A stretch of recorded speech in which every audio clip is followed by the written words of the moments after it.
నమస్తే digital news కి స్వాగతం. నేను మీ తరుణి. ముందుగా వార్తల్లోని ముఖ్యాంశాలు.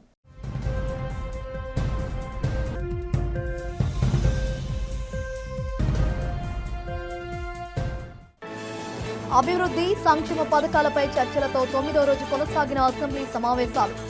ప్రశ్నోత్తరాల సమయంలో విశాఖ వాయు కాలుష్య నివారణపై సమాధానం చెప్పిన ఉప ముఖ్యమంత్రి పవన్ కళ్యాణ్.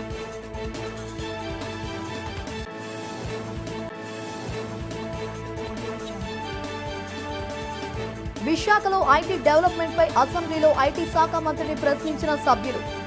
త్వరలో ఐటీ రంగానికి పూర్వ వైభవం తెస్తామని వెల్లడించిన మంత్రి లోకేష్.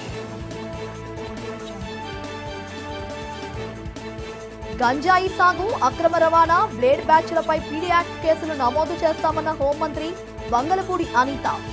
వైసీపీ పాలనలో గంజాయి, బ్లేడ్ బ్యాచ్లపై చర్యలు శూన్యమని విమర్శ. విశాఖలో ఐటీ రంగం అభివృద్ధిపై శాసనసభలో ప్రశ్నించిన దక్షిణ ఎమ్మెల్యే వంశీకృష్ణ శ్రీనివాస్. ఐటీ పార్కులో నూతన సంస్థల స్థాపన, వారికి మౌలిక వసతుల కల్పనకు ప్రభుత్వం కృషి చేయాలని వినతి. విశాఖ తీరంలో వాయు కాలుష్య స్థాయి 7 రెట్లు పెరిగిందని డిప్యూటీ సీఎం పవన్ కళ్యాణ్ తెలిపారు. విశాఖ తీరంలో వాయు కాలుష్యంపై శాసనసభ మండలిలో ప్రశ్నోత్తరాలు నిర్వహించారు. సభ్యులు అడిగిన ప్రశ్నలకు ఉప ముఖ్యమంత్రి పవన్ కళ్యాణ్ సమాధానమిచ్చారు. వాయు కాలుష్యం జరగకుండా పరిస్థితి మెరుగుకు చర్యలు చేపట్టామన్నారు. పారిశ్రామిక వృద్ధికి ప్రోత్సాహం అందిస్తున్నట్లు చెప్పారు. విశాఖలో భారీ పెట్టుబడులు ఆకర్షణపై ప్రభుత్వం దృష్టి సారించిందని పేర్కొన్నారు. పర్యావరణ క్షీణత, కాలుష్య ప్రభావం తగ్గించేందుకు చర్యలు చేపట్టామన్నారు.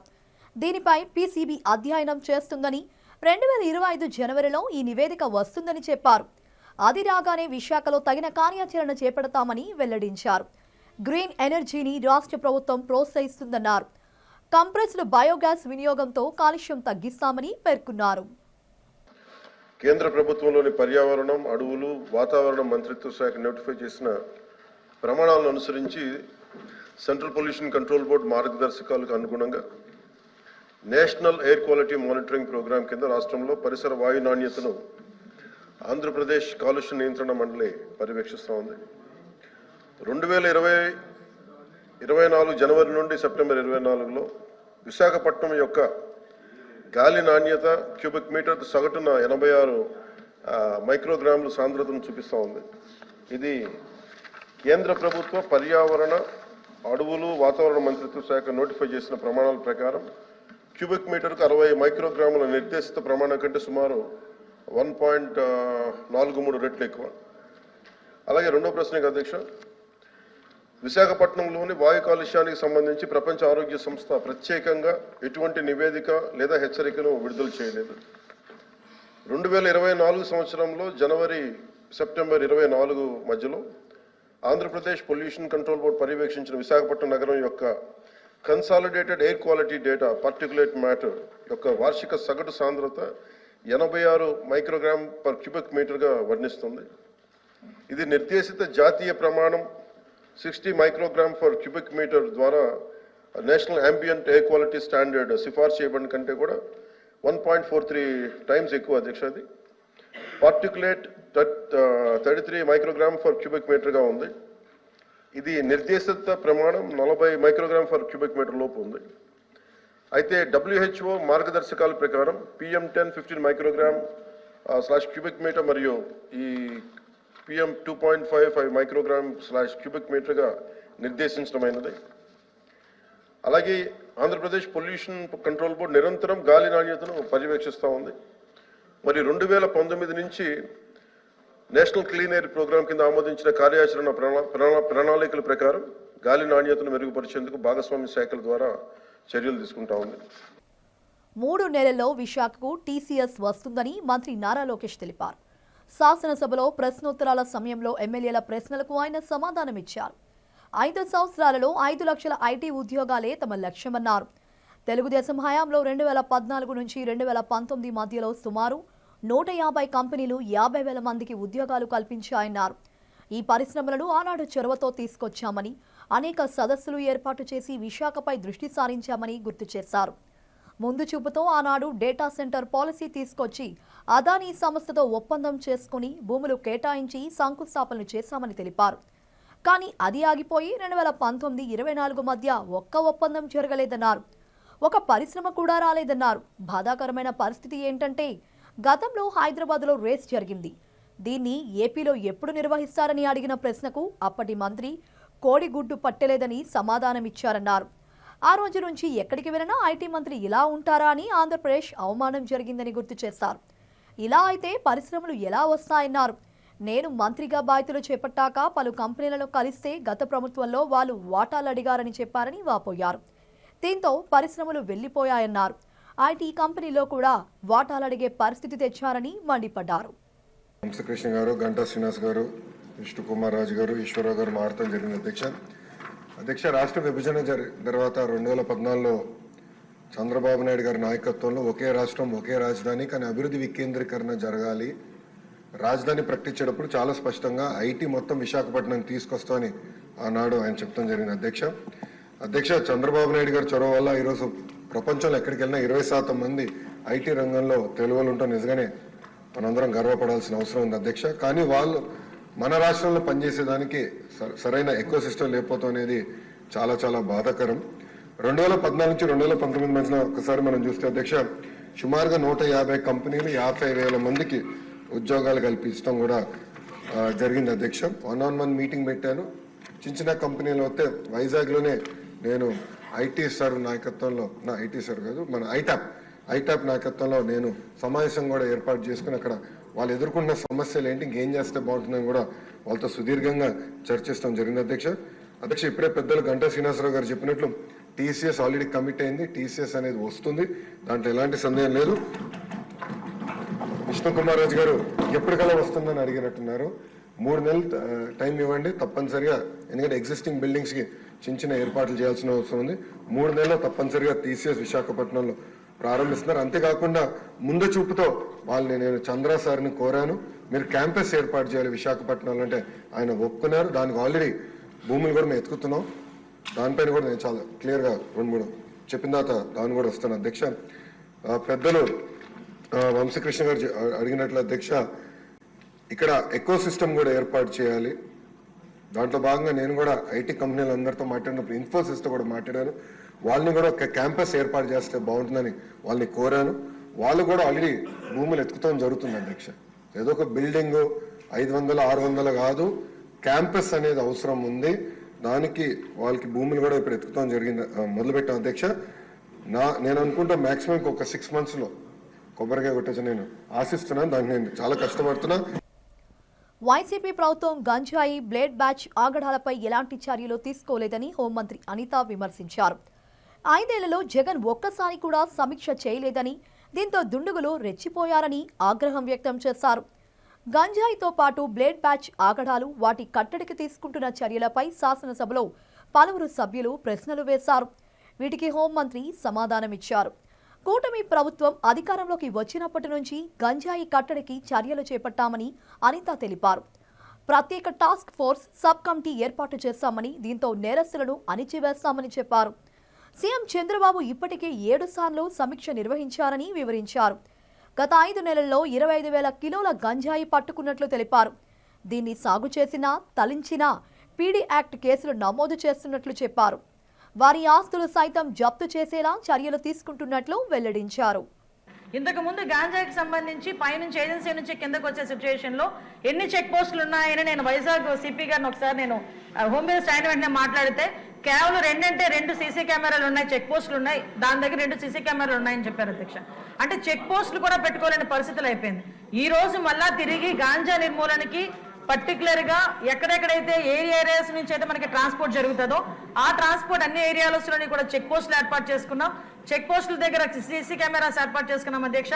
ఏ గాంజా తీసుకునే వ్యక్తి కూడా ఎక్కడ కూడా తప్పించుకోకూడదనే ఉద్దేశంతోనే సర్వేలెన్స్ కింద సీసీ కెమెరాలు ఆల్రెడీ ఫిక్స్ చేస్తున్నాం అధ్యక్ష. దీని నేపథ్యంలోనే మనం అర్థం చేసుకుంటే అధ్యక్ష ఈ 5 నెలల కాలంలో మనం వచ్చిన ఎన్డీఏ గవర్నమెంట్ వచ్చిన 5 నెలల కాలంలోనే సుమారుగా 25,000 కేజీల గాంజాని ఈరోజు పట్టుకొని గవర్నమెంట్ స్వాధీనం చేసుకునే పరిస్థితి, పోలీస్ డిపార్ట్మెంట్ వాళ్ళు పట్టుకొని స్వాధీనం చేసుకునే పరిస్థితి కనిపించింది అధ్యక్ష. దగ్గర 916 మందిని కూడా ఈ రోజు మనం జూన్ నుంచి అక్టోబర్ వరకు చూసుకుంటే 916 మంది మీద ఆల్రెడీ కేసులు నమోదైన వాళ్ళందరూ కూడా వెళ్ళారు అధ్యక్ష. ఇందాక గౌరవ సభ్యులు కూడా జైలుకి సంబంధించిన విషయం కూడా చెప్తున్నారు. విశాఖ దక్షిణ నియోజకవర్గ ఎమ్మెల్యే వంశీకృష్ణ శ్రీనివాస్ విశాఖలో ఐటీ రంగ అభివృద్ధికి చేపట్టాల్సిన అంశాలపై అసెంబ్లీలో ప్రశ్నోత్తరాల సమయంలో ప్రస్తావించారు. విశాఖపట్నంలో 9 ఐటీ పార్కులు ఉన్నాయని 926 ఎకరాల స్థలం ఐటీ పార్కుల అభివృద్ధికి కేటాయించారని చెప్పారు. అందులో 115 ప్లాట్లు వేశారని, అందులో 77 కంపెనీలు ఉన్నాయని, మిగిలిన 34 ప్లాట్లలో ప్రపంచంలో టాప్ 10 కంపెనీలు వచ్చే విధంగా ఐటీ మంత్రివర్యులు లోకేష్ కృషి చేయాలని కోరారు. మంత్రి నారా చంద్రబాబు నాయుడు విశాఖ అభివృద్ధికి ముంబై నగరం వలె విశాఖను ఆర్థిక రాజధానిగా తీర్చిదిద్దుతానని హామీ ఇచ్చారని ఈ సందర్భంగా గుర్తు చేశారు. మారుతున్న పరిస్థితులకు అనుగుణంగా ఇంటర్నేషనల్ ఎయిర్పోర్ట్స్ అభివృద్ధి వేగవంతం చేయాలని, అదేవిధంగా ఇతర దేశస్తులకు వారు అలవాట్లు అనుగుణంగా నైట్ కల్చర్కు అనుగుణంగా చర్యలు తీసుకోవాలని సూచించారు. ముఖ్యమంత్రి గారు కూడా విశాఖపట్నాన్ని ఆర్థిక రాజధానిగా చేస్తామని చెప్పడం జరిగింది. అధ్యక్ష, విశాఖపట్నం ప్రజల కోరిక ఒకటే అధ్యక్ష, ప్రపంచం అంతా కూడా విశాఖపట్నం వైపు చూసే విధంగా ఐటీ రంగం అభివృద్ధి జరగాలని వాళ్ళ కోరిక అధ్యక్ష. ఇంకా 34 ప్లాట్లు ఉన్నాయి అధ్యక్ష అక్కడ ఖాళీగా. ఆ 34 ప్లాట్లు కూడా ప్రపంచంలో టాప్ 20 కంపెనీలు అక్కడికి వచ్చే విధంగా లోకేష్ బాబు గారు చర్యలు తీసుకోవాలని విశాఖపట్నం ప్రజల కోరిక అధ్యక్ష. అలాగే మౌలిక సదుపాయాలు కూడా ఎక్కువ కల్పించాలని కోరిక అధ్యక్ష. ముఖ్యంగా పార్ట్నర్స్ వచ్చినప్పుడు ఆ ప్రాంతంలో ఇంటర్నేషనల్ ఎయిర్పోర్ట్ కానీ, అలాగే లా అండ్ ఆర్డర్తో పాటు ముఖ్యంగా నైట్ కల్చర్ లేదని చెప్పి చాలా మంది ఎక్కువ మంది చెప్తా ఉన్నారు అధ్యక్ష. నైట్ కల్చర్ లేకపోవడం వల్ల కూడా పెద్ద పెద్ద సీఈఓలు అని వాళ్ళు ఫ్రైడే నుంచి సండే వరకు ఖచ్చితంగా మీకు అందరికి తెలిసిన విషయం అధ్యక్ష. సో అలాంటి పరిస్థితుల చోట పెద్ద పెద్ద స్టార్ హోటల్స్ లేకపోవడం వల్ల మేము రావట్లేదని చెప్పేసి మాకున్న పరిచయాలతో మేము అడిగినప్పుడు మీరు ఎందుకు రావట్లేదంటే అందుకే లేదని చెప్తాను అధ్యక్ష. సో బెంగళూరు, హైదరాబాద్ ఎక్కువ పెద్ద పెద్ద కంపెనీలు అన్ని కూడా అటు ఎక్కువ మొగ్గు చూపుతున్నాయి కాబట్టి ఆ 2 సిటీలకి తగిన విధంగా ఇంకా మెరుగైన వసతులు ఇక్కడ కల్పించి అటు వెళ్లే పెద్ద కంపెనీలు అన్ని కూడా ఇటు తీసుకొచ్చే విధంగా చర్యలు తీసుకోవాలని మీ ద్వారా మంత్రి గారికి తెలియజేస్తాను అధ్యక్ష. అలాగే ఎయిర్పోర్టు, ఇంటర్నేషనల్ ఎయిర్పోర్ట్ ఎలాగా తయారవుతుంది అధ్యక్ష. ముఖ్యంగా నైట్ కల్చర్ మీద ఎక్కువ మంది సీఓలు చెప్తున్నారు కాబట్టి ఆ విధంగా పెద్ద పెద్ద స్టార్ హోటల్స్, 7 స్టార్ హోటల్స్ కానీ వచ్చే విధంగా ఆ ప్రాంతాన్ని అభివృద్ధి చేస్తే దాదాపుగా మీకు ఇంకో విషయం అధ్యక్ష, 10,000, 20,000 మించి శాలరీ ఇచ్చే కంపెనీలు కూడా అక్కడ చాలా తక్కువ ఉన్నాయి అధ్యక్ష. 50,000 శాలరీ పే చేసేవి కూడా 2-3 కంపెనీలు అధ్యక్ష. ఇవాళ మీరు విశాఖపట్నంతో పాటు మీరు బెంగళూరు, హైదరాబాద్ చూస్తే అధ్యక్ష అక్కడ 5 లక్షలు 6 లక్షలు శాలరీ పే చేసే కంపెనీలు ఉన్నాయి అధ్యక్ష.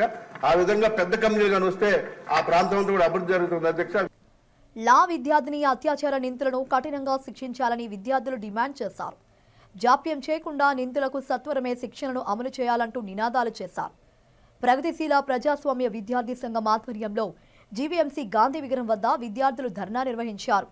ముందుగా రోడ్డుపై మానవహారం నిర్వహించి నిరసన తెలిపారు. ఈ సందర్భంగా విద్యార్థులు మాట్లాడుతూ లా విద్యార్థినిపై అత్యాచారానికి పాల్పడిన ఘటనను ఖండించారు. నిందితులను కఠినంగా శిక్షిస్తే ఇలాంటి ఘటనలకు పాల్పడేందుకు మిగిలిన వారు భయపడాలన్నారు. విచారణ పేరుతో జాప్యం చేయకుండా న్యాయస్థానాలు సత్వరమే నిందితులకు కఠిన శిక్షలు వేయాలన్నారు. ప్రభుత్వం మహిళల సంరక్షణకు మరింత కృషి చేయాలని డిమాండ్ చేశారు. ఆందోళనలో డివైఎఫ్ఐ రాష్ట్ర ఉపాధ్యక్షులు రాజుతో పాటు పీడీఎస్యు ప్రతినిధులు పాల్గొన్నారు. ఇప్పుడు ఉమెన్ కి సేఫ్టీ కావాలంటున్నారు కదా, ఆ సేఫ్టీ ఎక్కడి నుంచి వస్తుంది? ఇప్పుడు తనని కంప్లీట్ గా తిరగనిస్తే కదా, తిరగనివ్వకపోతే తనకి సేఫ్టీ ఎక్కడి నుంచి వస్తుంది? డెవలప్మెంట్ ఎక్కడి నుంచి వస్తుంది? ఎకనామీలో డెవలప్మెంట్ రావాలంటే ఇప్పుడు ఉమెన్ కూడా సేఫ్గా ఉండాలి. ఉమెనే సేఫ్గా లేకపోతే ఇప్పుడు ఇల్లులు ఎలా నడుస్తాయి, ఎకనామీలో డెవలప్మెంట్ ఎలా వస్తుంది? ఇలాగా ఇక్కడ ఇంతమంది ర్యాలీ చేస్తున్నారు అంటే 3 రోజుల కింద జరిగిన అమ్మాయి కోసమే. ఎవరు రియాక్షన్, గవర్నమెంట్ అనేది రియాక్షన్ తీసుకోవట్లేదు. గవర్నమెంట్ ఎలాగైనా రియాక్షన్ తీసుకోవాలనేసి మేము ఇలా వాయిస్ రేస్ చేస్తున్నాము. మేము వాయిస్ రేస్ చేస్తున్న తప్పేం లేదు. అసలు టీనేజ్ అమ్మాయిలకైతే అనుకోవడానికి చిన్నపిల్ల అమ్మాయిని కూడా వదలట్లేదు ఈ రోజుల్లోని. అది కాకుండా ఇక్కడ ఇంతమంది ప్రే చేస్తున్నామంటే ఒక్క అమ్మాయి కోసమైతే కాదు, ప్రపంచంలో ఉన్న అందరు అమ్మాయిల గురించి we are fighting for that. And ఇక్కడతో ఇవన్నీ ఆపియాలి అనేసే మేము ఇంత వాయిస్ రేస్ చేస్తున్నాం. ఈ వాయిస్ రేస్ చేస్తుంది మొత్తం సిటీ గవర్నమెంట్ దిగొచ్చి ఎలాగైనా రియాక్షన్ తీసుకోవాలి అనేసే వీఆర్ రేజింగ్ అవర్ వాయిస్. అయినా ఫస్ట్ అమ్మాయిలకి సేఫ్టీ అనేది లేదు. బయటికి వెళ్తే సరే బయటకు వెళ్ళకూడదు అంటారు, ఇంట్లోనే ఉండాలంటారు. ఎందుకు? వై సొసైటీ అలాగుంది. అసలు ఫస్ట్ అబ్బాయిల సంస్కారం ఎక్కడ పోయిందో వీ డోంట్ అండర్స్టాండ్. లా విద్యార్థిపై జరిగే అతి కిరాతక దారుణాన్ని ఖండిస్తూ ఈరోజు విశాఖపట్నంలో మానవహారం పెట్టడం జరిగింది. మా డిమాండ్ ఒకటే, నిన్న హోమ్ మినిస్టర్ గారు స్పందించి కఠినంగా శిక్షిస్తా అన్నారు. కానీ మాటలు కాదు, చేతలు కావాలి. ఈరోజు విశాఖపట్నంలో గతంలో అనేక నేరాలు జరిగిన శిక్షలు అనేవి లేవు. అందుకని శిక్షలు లేకపోవడం వల్ల కూడా ఈరోజు నేరాలు పెరుగుతున్నాయి. ఆ పెరిగిన దాని మీద ఖచ్చితంగా ఈరోజు జస్టిస్ వర్మ కమిషన్ సిఫార్సులు 3 నెలల్లో దోషులను కఠినంగా శిక్షించాలని చెప్పారు. కానీ ఆ సిఫార్సుల్ని అటకెక్కించింది కేంద్ర రాష్ట్ర ప్రభుత్వాలు. కాబట్టి ఈరోజు సనాతన ధర్మం కోసం మాట్లాడే పవన్ కళ్యాణ్ గారు చెప్తున్నారు ఏమంటే యూపీ మార్గం మన మార్గం అని చెప్తున్నారు.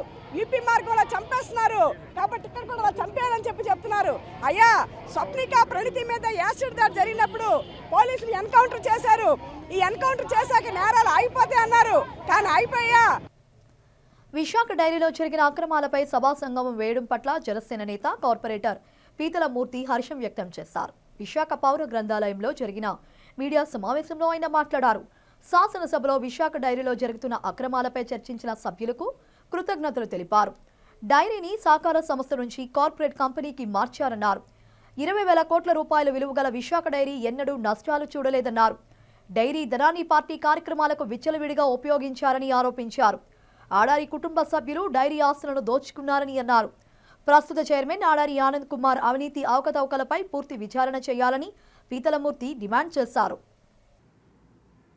పెద్ద ఎత్తున మద్దతిచ్చి సభా సంఘాన్ని ఏర్పాటు చేసేందుకు స్పీకర్ అయ్యన్న పాత్రుడు గారు ఒక నిర్ణయం తీసుకోవడం అన్నది ఆ సభలో నిండు సభలో ఉన్నటువంటి రాష్ట్ర ముఖ్యమంత్రి వర్యులు పెద్దలు శ్రీ నారా చంద్రబాబు నాయుడు గారు, అలాగే రాష్ట్ర ఉప ముఖ్యమంత్రి వర్యులు జనసేన పార్టీ అధ్యక్షులు శ్రీ పవన్ కళ్యాణ్ గారి నేతృత్వంలో సాక్షాత్తు ఏదైతే కోఆపరేటివ్ సొసైటీస్ సంబంధించినటువంటి రాష్ట్ర మంత్రివర్యులు ఉత్తరాంధ్ర మంత్రివర్యులు ఎవరైతే ఉన్నారో ఉత్తరాంధ్ర రైతులు ఏదైతే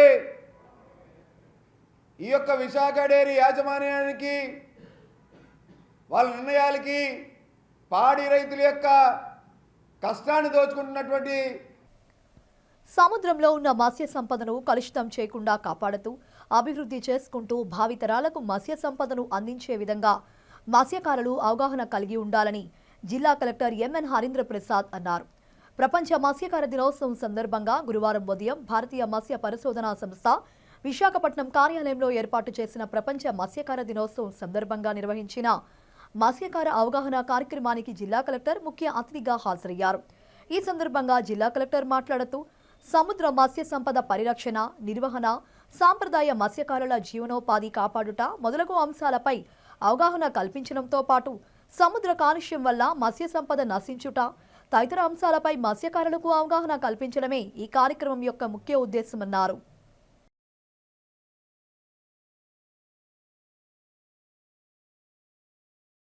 ఏపీ ప్రభుత్వం ఇటీవల అమల్లోకి తెచ్చిన బడ్జెట్లలో మత్స్యకారులకు మొండి చేయి చూపించిందని విశాఖ దక్షిణ మాజీ ఎమ్మెల్యే, ఆ నియోజకవర్గ వైసీపీ ఇన్ఛార్జ్ వాసుపల్లి గణేష్ కుమార్ ఆగ్రహం వ్యక్తం చేశారు. మత్స్యకార దినోత్సవం సందర్భంగా ఆసిలమెట్ట కార్యాలయంలో గురువారం తనను కలిసిన గంగపుత్రులతో ఆయన మాట్లాడారు. గత వైసీపీ ప్రభుత్వంలో మాజీ సీఎం జగన్ జాలార్ల సంక్షేమం కోసం ఎంతో కృషి చేశారని, విశాఖ మత్స్యకారుల్ని అన్ని విధాలా ఆదుకున్నారని గుర్తు చేశారు. ఫిషింగ్ హార్బర్లో ప్రమాదం చోటు చేసుకుంటే ఆగ మేఘాలపై జగన్ స్పందించి భారీ స్థాయిలో పరిహారం ప్రకటించారని అన్నారు. వైసీపీ పథకాలకు ఈ కూటమి ప్రభుత్వం తూట్లు పొడుస్తోందని మండిపడ్డారు. చంద్రబాబుకు మత్స్యకారులంటే ఇంకా చిన్న చూపేనని, బడ్జెట్ కేటాయింపులలో వారికి చోటు లేకపోవడం దుర్మార్గమని ఆవేదన వ్యక్తం చేశారు. ఎన్నికల ముందు వారిని మభ్యపెట్టి ఇచ్చిన హామీలను చంద్రబాబు గంగలో కలిపేశారని విమర్శించారు.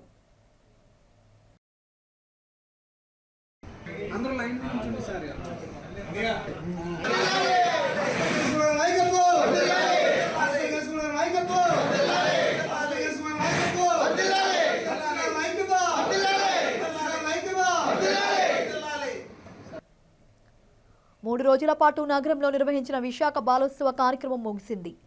సెయింట్ యాంటనీ పాఠశాలలో నిర్వహించిన కార్యక్రమంలో పెద్ద సంఖ్యలో బాలలు పాల్గొన్నారు. చివరి రోజు విద్యార్థులు అనేక సాంస్కృతిక కార్యక్రమాలలో పోటీ పడ్డారు. విద్యార్థులు ప్రదర్శించిన సాంస్కృతిక కార్యక్రమాలు ఆహుతులను విశేషంగా ఆకట్టుకున్నాయి. మట్టితో అనేక రకాల బొమ్మలను తయారు చేశారు. ఈ సందర్భంగా విశాఖ బాలోత్సవం ప్రతినిధి రమాప్రభ మాట్లాడుతూ ఈ ఏడాది బాలోత్సవం విజయవంతమైందన్నారు. అనేక పాఠశాలల నుండి విద్యార్థులు హాజరయ్యారని చెప్పారు. వేలాది సంఖ్యలో విద్యార్థులు హాజరు కావడం పట్ల హర్షం వ్యక్తం చేశారు. పిల్లల్లో దాగి ఉన్న ప్రతిభ, సృజనాత్మక శక్తిని వెలికి తీయడమే లక్ష్యంగా ఈ కార్యక్రమాన్ని నిర్వహించామని తెలిపారు. 19, 20, 21 ఈరోజు 3వ రోజు, ఆఖరి రోజు బాలోత్సవం జరుగుతుంది. ఆఖరి రోజు మట్టి బొమ్మలు, అలాగే ఫైర్లెస్ కుకింగ్తో పాటు క్లాసికల్, అలాగే గ్రూప్ డ్యాన్స్ చాలా ఎక్కువగా ఉన్నాయి. దీంతో పాటుగా పిల్లలు తెలుగులో మాట్లాడటం, పద్యం భావం, ఫ్యాన్సీ డ్రెస్సు, అలాగే మైమ్ వంటి అనేక అంశాలతో ఈరోజు ఈ ప్రాంగణం అంతా కోలాహలంగా ఉంది. సహృదయ సాహితీ సంస్థ ఆధ్వర్యంలో సాహిత్య కార్యక్రమం పౌర గ్రంథాలయంలో జరిగింది. జాతీయ గ్రంథాలయ వారోత్సవాల సందర్భంగా జరిగిన కార్యక్రమాలలో నాకు నచ్చిన కథ పేరిట 5 రచయితలతో 5 కథలపై సమీక్ష జరిగింది. ఈ కార్యక్రమంలో doctor K J Venu, doctor C H Nirmaladevi, Shekhar, Mantri Prabhakar, D Bhashyam Rajeswararao, Malla Pragada Ramarao, Gannavarapu Narasimhamurthy, doctor D V Suryarao తదితరులు పాల్గొన్నారు. ఈ సందర్భంగా వారు మాట్లాడుతూ విజ్ఞానం, వినోదం కలిగించడమే కథ ఉద్దేశమన్నారు. కథల్లో ఎన్ని రకాలు ఉన్నాయో వివరించారు. తెలుగు కథలలో ఉత్తరాంధ్రకు చెందిన రచయితలు రాసిన కథలను వివరించారు. సత్తు రూపాయి, ఆవు తల్లి, అమృతం కురిసిన రాత్రి, గాలివాన, మహాత్ముని సాక్షిగా ఇలా 5 కథలపై రచయితలు సమీక్ష చేశారు. దిభాషం రాజేశ్వరరావు గారు, మల్లాప్రగడ రామారావు గారు, ఇందూ రమణ గారు, గన్నవరపు నరసింహమూర్తి గారు, శ్రీమతి దామరాజు విశాలాక్షి ఈ 5 ప్రముఖ కథకుల యొక్క కథలను తీసుకొని సమీక్షిస్తారు. ఈ సభకు సహృదయ సాహిత్య అధ్యక్షులు శాకరంత ప్రభాకర్ గారు అధ్యక్షత వహిస్తున్నారు. ఈ కార్యక్రమం మొత్తము ఈ పౌర గ్రంథాలయంలో ఈ వారం రోజుల సాహితీ కార్యక్రమాలన్నింటినీ కూడా సంధానకర్తగా ప్రముఖ విశ్లేషకులు, సాహిత్యవేత్త డాక్టర్ డివి సూర్యారావు గారు వ్యవహరిస్తున్నారు. ఈరోజు ఆఖరి కార్యక్రమం అదే సహృదయ సాహితీ నిర్వహిస్తున్నటువంటి కార్యక్రమం. ధన్యవాదములు. తన పట్ల ప్రేమాభిమానాలు చూపిన ప్రజలు, పార్టీ నాయకులు, కార్యకర్తలు, స్నేహితులు, అభిమానులకు వైఎస్ఆర్ కాంగ్రెస్ పార్టీ సీనియర్ నేత కార్పొరేటర్ బాణాల శ్రీనివాసరావు కృతజ్ఞతలు తెలిపారు. 44వ వార్డులో బాణాల శ్రీనివాసరావు జన్మదిన వేడుకలను ఆయన అభిమానులు ఘనంగా నిర్వహించారు. వైసీపీ ఉత్తర నియోజకవర్గం కన్వీనర్ కేకే రాజ్తో పాటు పలువురు కార్పొరేటర్లు, పార్టీ నాయకులు పాల్గొన్నారు. అందరి మధ్య బాణాల శ్రీనివాసరావు కేకును కట్ చేసి పుట్టినరోజు వేడుకలు జరుపుకున్నారు. ఈ సందర్భంగా ఆయన మాట్లాడుతూ తన పట్ల ప్రేమ చూపిన వారికి ఎప్పుడూ రుణపడి ఉంటానని అన్నారు. మీ అభిమానం వలనే తనకు సమాజంలో ప్రత్యేక గుర్తింపు వచ్చిందని చెప్పారు. తన పట్ల ప్రేమాభిమానం చూపిన వారందరికీ నేనెప్పుడూ వారికి అండగా ఉంటానని అన్నారు. వార్డుల్లోని ప్రజలందరికీ చేతనైనంత సహాయం చేసేందుకు ఎప్పుడూ ముందుంటానని బాణాల శ్రీను స్పష్టం చేశారు. వార్డును అన్ని రంగాల్లో అభివృద్ధి చేసేందుకు నిరంతరం కృషి చేస్తున్నానని తెలిపారు. ఈరోజు నా పుట్టినరోజు సందర్భంగా మరి ఇక్కడికి వచ్చిన నా స్నేహితులు కానీ, అభిమానులకు కానీ, అలాగే పార్టీ కార్యకర్తలకు కానీ అందరికి కూడా నేను అభినందనలు తెలియజేస్తున్నాను. వాళ్ళందరికీ నమస్కారాలు తెలియజేస్తున్నాను. ఎందుకు అంటే మనం అంటే ఒక అభిమానంతో ఈరోజు అందరూ రావడం జరిగింది. మరి ఇప్పుడు కూడా ఎల్లవేళలా ఏ పనిలోనైనా వాళ్ళందరికీ కూడా అందుబాటులో ఉంటూ వాళ్ళందరికీ కూడా నేను తోడుగా ఉంటాను. ప్రజల నమ్మకాన్ని మనం ఒమ్ము చేయకుండా మరి ఇన్ని సంవత్సరాలు మన రాజకీయ జీవితంలో ప్రజలకు చేరువలో ఉండబట్టే ప్రతి వ్యక్తి కూడా మనల్ని ఈరోజు అభిమానిస్తున్నాడు. మరి అభిమానానికి నిలబెట్టుకొని మరి అందరికి కూడా మనం కూడా సేవ చేసే కార్యక్రమాల్లో ఉంటామని చెప్పి తెలియజేస్తూ, ముఖ్యంగా ఈరోజు వచ్చిన వ్యక్తులందరికీ కూడా ఇంకొకసారి నేను శుభాకాంక్షలు తెలియజేస్తాను. మత్స్యకారుల సంక్షేమానికి కేంద్ర రాష్ట్ర ప్రభుత్వాలు కృషి చేయాలని సిపిఐ నేతలు జేవి సత్యనారాయణమూర్తి, వాసుపల్లి నల్లయ్యలు డిమాండ్ చేశారు. ప్రపంచ మత్స్యకారుల దినోత్సవం సందర్భంగా అల్లీపురం మార్కెట్లో సిపిఐ నేతలు పతాకాన్ని ఎగురవేశారు. ఈ సందర్భంగా సత్యనారాయణమూర్తి, వాసుపల్లి నల్లయ్య మాట్లాడుతూ మత్స్యకారుల జీవన ప్రమాణాలు పెంపొందించాల్సిన అవసరం ఉందన్నారు. ఎన్ని ప్రభుత్వాలు మారుతున్నా మత్స్యకార బ్రతుకుల్లో మార్పులు రావడం లేదని ఆవేదన వ్యక్తం చేశారు. గంగమ్మ తల్లిని నమ్ముకుని జీవనం సాగించే గంగపుత్రులకు కేంద్ర రాష్ట్ర ప్రభుత్వాలు ప్రత్యేక ప్రాధాన్యత ఇవ్వాలన్నారు. ప్రతి మార్కెట్లోనూ చేపల బజారుకు ప్రత్యేకంగా కొంత స్థలాన్ని కేటాయించాలని డిమాండ్ చేశారు. మత్స్యకారుల సంక్షేమానికి, అభివృద్ధికి కృషి చేయాలని ప్రభుత్వాలను సిపిఐ నేతలు కోరారు. ప్రభుత్వాలు ఆదాయం వస్తూ ఉందంటే వ్యవసాయంలో మత్స్య రంగం కూడా అంతర్భాగంగా ఉండడంతో ఈరోజు రాష్ట్రాలకు కానీ కేంద్రాలకు కానీ అంటే వ్యవసాయ రంగం నుంచి బ్రహ్మాండంగా అభివృద్ధి చెందింది, మాకు ఆదాయాలు వస్తున్నాయనంటే అది ప్రధానంగా ఈ ఆక్వా రంగం నుంచే ఆదాయం వస్తూ ఉంది తప్ప వ్యవసాయ రంగానికి పెద్దగా ఆదాయం రావట్లా. మరి ఇంత ఆదాయాన్ని తెచ్చిపెడుతున్నటువంటి ఆక్వా రంగానికి తగిన ప్రాధాన్యత ఇవ్వాల్సినటువంటి ప్రభుత్వం ఆ ప్రాధాన్యత ఇవ్వకుండా ఈరోజు నీ ఆక్వా రంగాన్ని కూడా బహుళజాతి కంపెనీలకి కట్టబెట్టేటటువంటి పద్ధతుల్లో ఈరోజు బ్లూ ఎకానమీ పేరుతోని ఒక విధానాన్ని కేంద్ర ప్రభుత్వం తీసుకొచ్చింది. దానివలన సాంప్రదాయంగా చేపల వేట మీద సముద్రం మీద ఆధారపడి జీవించేటటువంటి మత్స్యకారుల యొక్క ఆదాయాలు పడిపోతున్నాయి. వీళ్ళేమో ఈరోజు స్వయం ఉపాధి ద్వారా ఒక విధంగా ఓనర్లుగా ఉండేటటువంటి వాళ్ళందరూ కూడా రేపు కార్మికులుగా మారేటటువంటి పరిస్థితి వస్తూ ఉంది. గానంతో అందరినీ రంజింపచేసే అవకాశం గాయని గాయకులకే ఉంటుందని విశ్రాంత అదనపు డీసీపీ గాయకులు మహమ్మద్ ఖాన్ అన్నారు. గాయకులు లెఫ్టినెంట్ లోకేష్ నిర్వహణలో శారదా స్వర సంఘం సభ్యులు సంగీత విభావరి నిర్వహించారు. స్వర్గీయ కె వెంకటరత్నమ్మకు నివాళిగా అమ్మకు ప్రేమతో నిర్వహించిన ఈ విభావరిని retired DCP Mohammed Khan, social media state chairman Sanmurthy ప్రారంభించారు. ఈ సందర్భంగా వారు మాట్లాడుతూ ఏ వయస్సు వారినైనా ఆనందంలో ముంచే సత్తా గాయకులకే ఉంటుందన్నారు. ఈ విభావరిలో గాయని గాయకులు సోలో యుగల గీతాలను ఆలపించి స్తోత్రాలను ఆకట్టుకున్నారు. ఈ కార్యక్రమంలో సౌమ్య, వానలక్ష్మి, ప్రసన్న, లక్ష్మీరెడ్డి, మంజుల, రాగమౌళిక, సత్యనారాయణ, మంజుల, శారద తదితరులు పాల్గొన్నారు.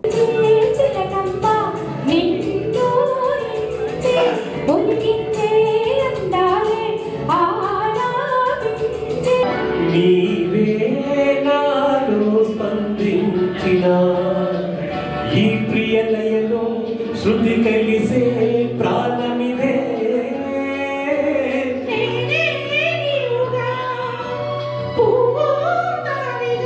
లోకేష్ అండి, మీ అందరికీ సుపరిచితుడినే. I'm retired honorary lieutenant.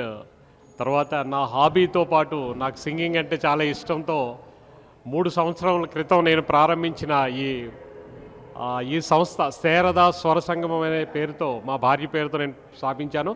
అది ఎంతో సక్సెస్ఫుల్గా 1 సంవత్సరంలోనే నేను దగ్గర 25 ప్రోగ్రాంలు చేసి ముందుకు వెళ్ళాను. ఇప్పుడు మళ్ళీ అదే ఉత్సాహంతో ప్రారంభించాను. ఎంతోమంది నా సంస్థలో పాడటానికి కుతూహలంగా ఉన్నారు. ఎంతో సక్సెస్ఫుల్గా ముందుకెళ్తున్నాను.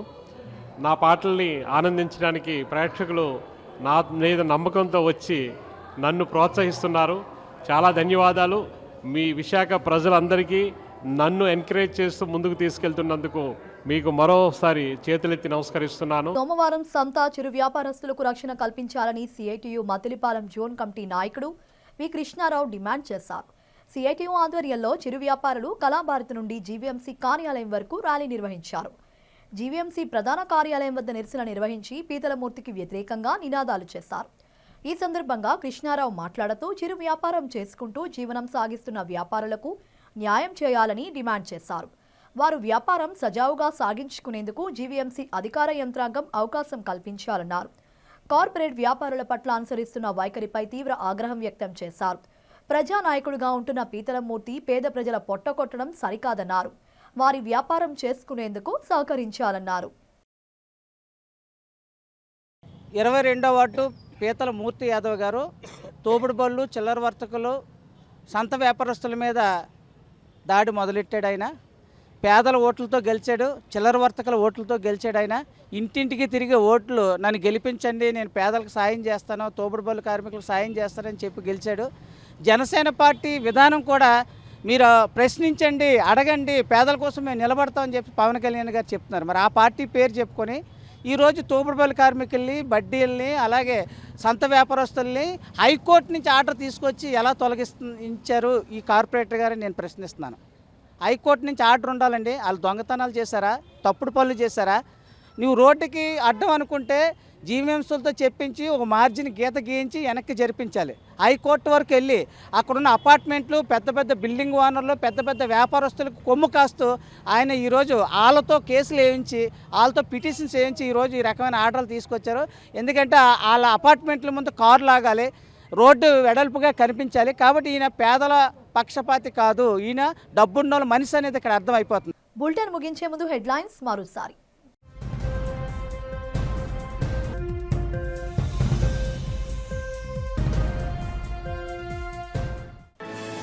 అభివృద్ధి సంక్షేమ పథకాలపై చర్చలతో 9వ రోజు కొనసాగిన అసెంబ్లీ సమావేశాలు. ప్రశ్నోత్తరాల సమయంలో విశాఖ వాయు కాలుష్య నివారణపై సమాధానం చెప్పిన ఉప ముఖ్యమంత్రి పవన్ కళ్యాణ్.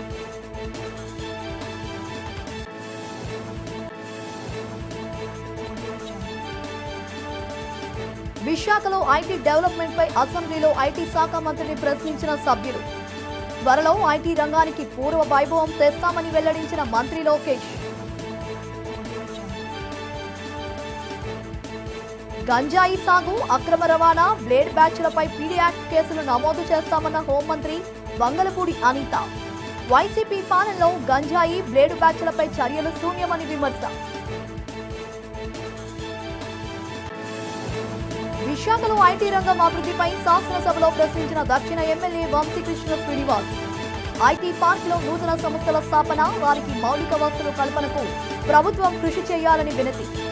ఇవే ఇప్పటి వరకున్న అప్డేట్స్. మరిన్ని అప్డేట్స్ కోసం చూస్తూనే ఉండండి వి డిజిటల్ న్యూస్.